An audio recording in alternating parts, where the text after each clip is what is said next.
thank you, Bill, very, very much for that overly generous introduction. I hesitate to get up here and ruin that nice build-up. But I've had a nice opportunity to visit with many friends in this room, business community. My old friend, Chancellor Lee Jackson, is here. Enjoyed catching up with him, as I always do. And then I did get a chance to meet Steve Mitchell back there, but we didn't talk about delivering the triplets. Now you know what delivering that budget was like in the last session. I'm here to tell your wife, you may not be able to sympathize with her, but I can. It's great to be here at the Richardson Chamber today.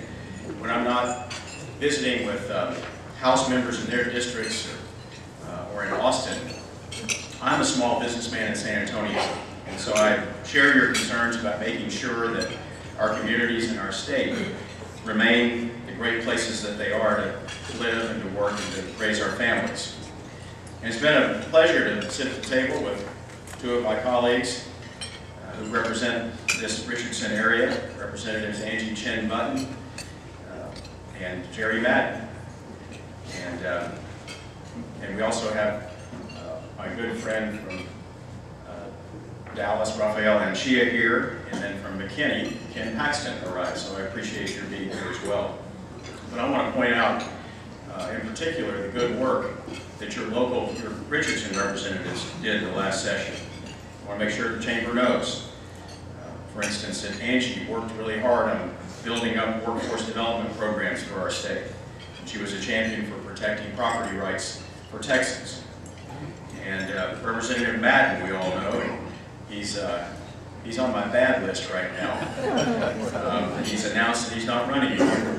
And as sad as I am, and how much I know I speak for the entire House when I say that we're going to miss his steady leadership and his visionary bipartisan approach to corrections policy and juvenile justice, that we are also very, very happy for him and for Barbara for being able to take a deep breath after 20 years of public service. And so I would like for Jerry to stand up and for us to appreciate him.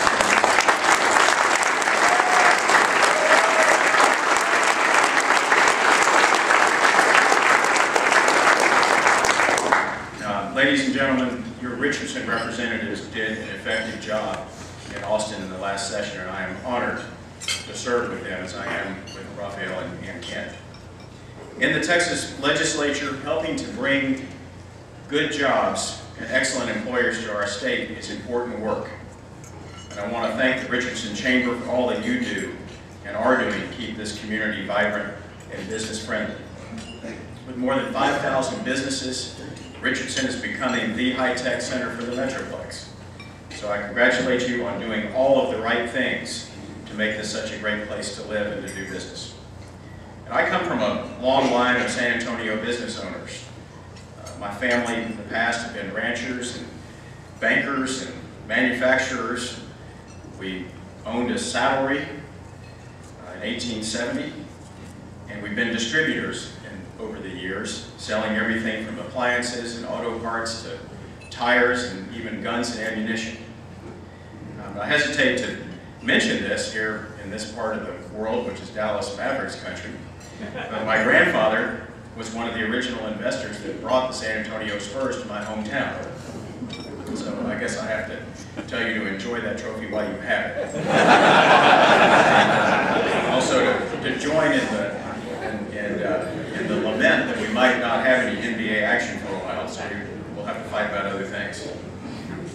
And in Austin right now we have, in Austin we have what are sometimes referred to as the big three: the governor, the lieutenant governor, and the speaker.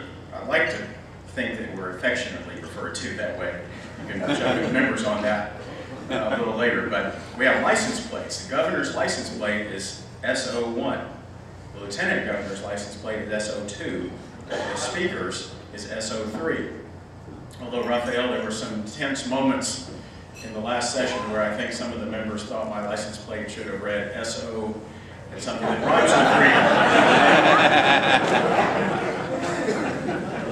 3. But I enjoy my job as speaker, especially when I get to travel the state and to visit colleagues in their districts.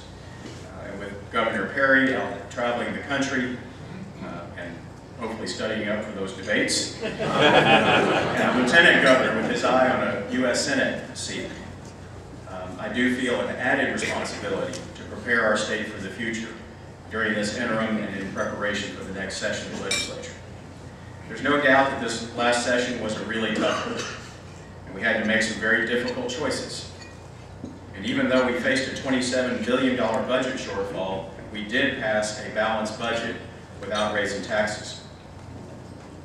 We had to significantly trim the growth in education spending, but we still managed, and this has been a little bit under-reported, I think, we still managed to add $1.6 billion in new money directly to our public schools. We just didn't keep up with growth, and we couldn't continue to fund the then existing formulas.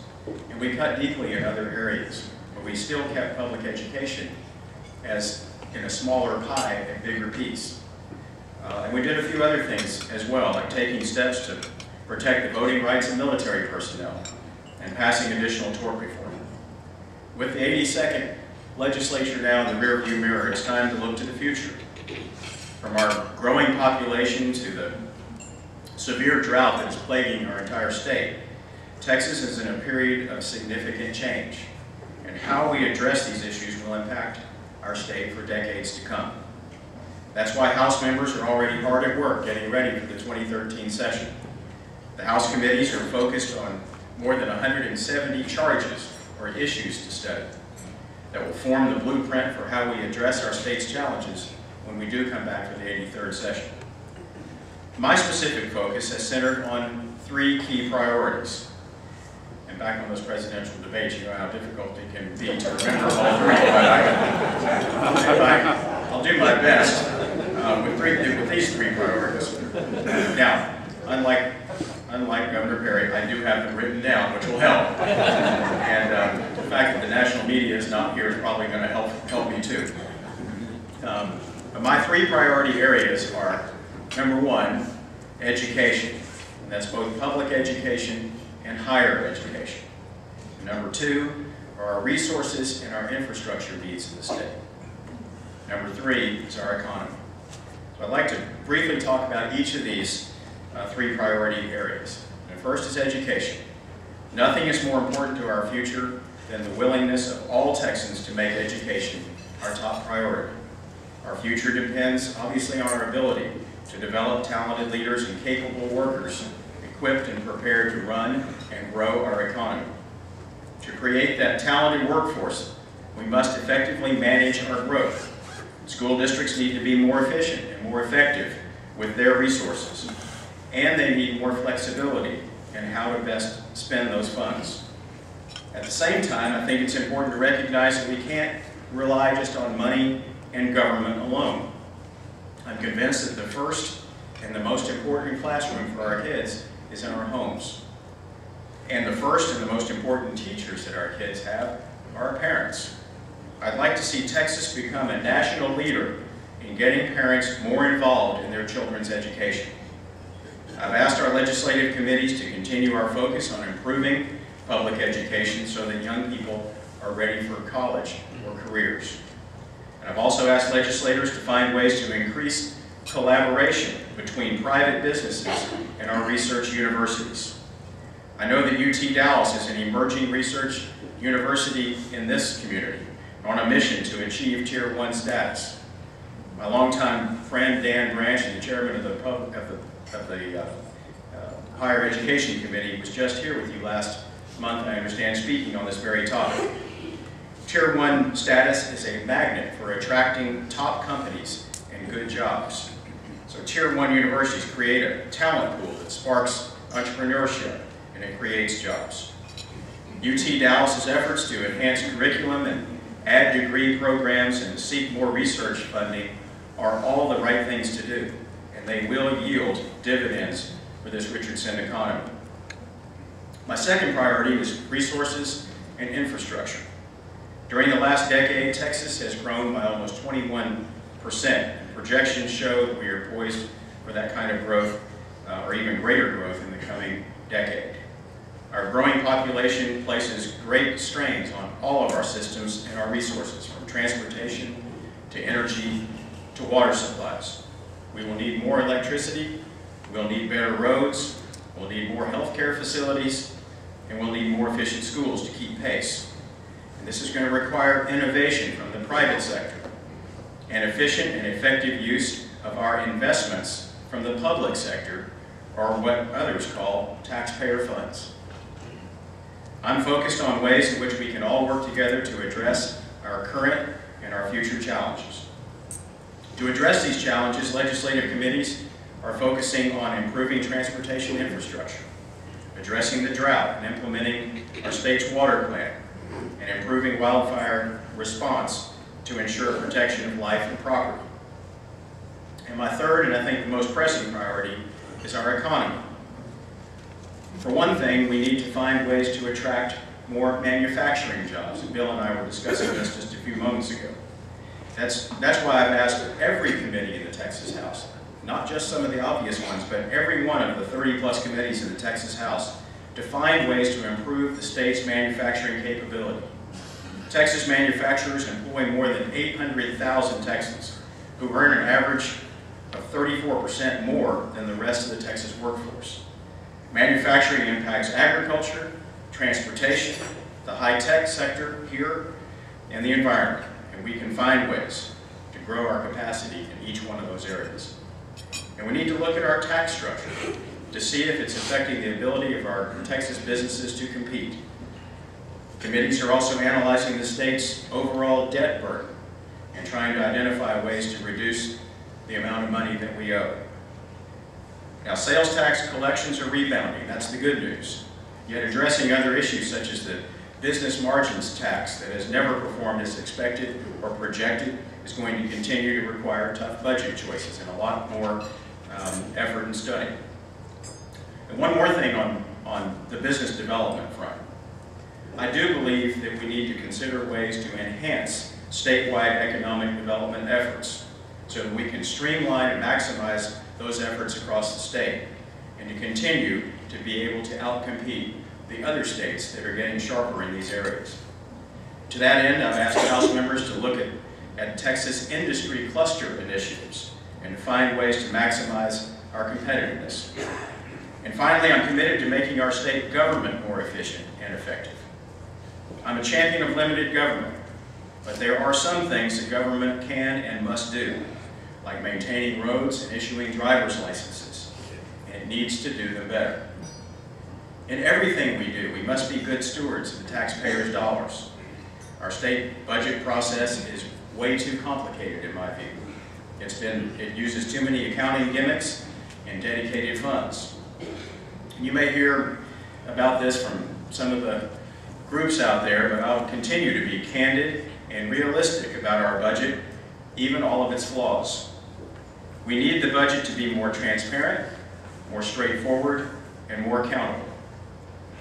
President Reagan, who I had the privilege of working for when I was just starting out in politics, shared a similar commitment.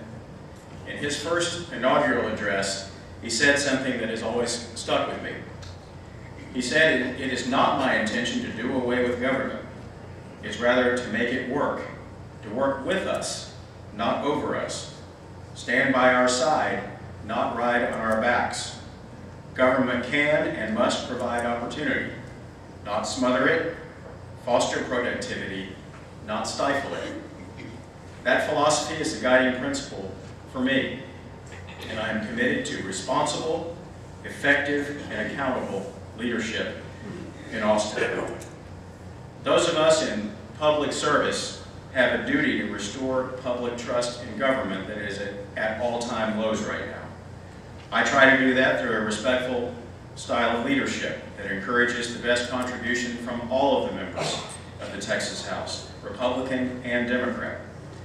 It is my privilege to serve as the Speaker of the Texas House, and I thank my colleagues for the trust that they place in me to do this job. We face many tough decisions in the months and the years ahead, but I can't think of any other place I'd rather be or people that I'd rather fight that fight with. So I thank you all very, very much for inviting me today, to letting me address you at lunch, and I've been informed by Bill that you're going to subject me to some questions and answers, so I think I'm ready if you are. Thank you all very, very much.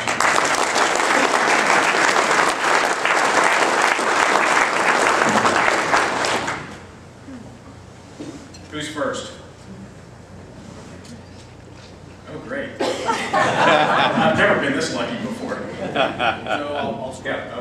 So we just had an election with 10 constitutional amendments on the ballot. Very low voter turnout. We've amended the Texas Constitution over 450 times since it was established in the 1800s. Is that the right way to govern a constitution? Did y'all hear the question? The constitutional amendments. His question was referring back to the low voter turnout for the recent election with, I think, 10 constitutional amendments. And the real question at the end was, is this the right way to govern? And personally, I don't have a big problem with it. I think the Constitution, the Texas Constitution, is a huge document, and it is changed, on occasion, but those changes are typically not very controversial changes, and so I don't see a real harm in the process that we use to change it. To get a constitutional amendment passed, 2/3 of the House and the Senate have to vote for these propositions, place them on the ballot, and give the public an opportunity to vote up or down, which they did. They voted up on some and down on policy, but I didn't stop the debate on it in the House session before last one. It had a lot of local community activity. But the members of the House were polled, and there was very little appetite to pass that. There's talk about increasing registration fees. I saw where the chairman of the Senate Transportation Committee was talking about that recently. That may be an area that gets a stronger look this time. And I'm sure there's some other ideas, and that is definitely an area that the Transportation Committee in the House has been charged with working on this area. Yes, ma'am. My question is about public education, and I know that when we looked at the interim charges, school finance is not listed as the interim charge, and I know at the same time we have school finance litigation cases for the board. Do you think the legislature is waiting on the outcome of the court cases? I'd love to hear your thoughts. Yeah, well, school finance wasn't a priority that I forgot. It was. It's actually going to be handled in a separate legislatively created committee that the Lieutenant Governor and I have to appoint members to. In the last session, toward the very end of the special session, there was quite a bit of negotiation between the House and the Senate and internally over changing some formulas to get us through the 2-year budget, but we didn't address a long-term approach to public education finance. But this committee will be charged with that, and we'll be watching the court cases. I was in Houston last night, and I just happened to run into some of the attorneys who are plaintiffs in some of the lawsuits. And so according to them, we should have some, at least lower court, under Supreme Court level clarification for us when we come back in. So we're definitely going to be focused on school finance.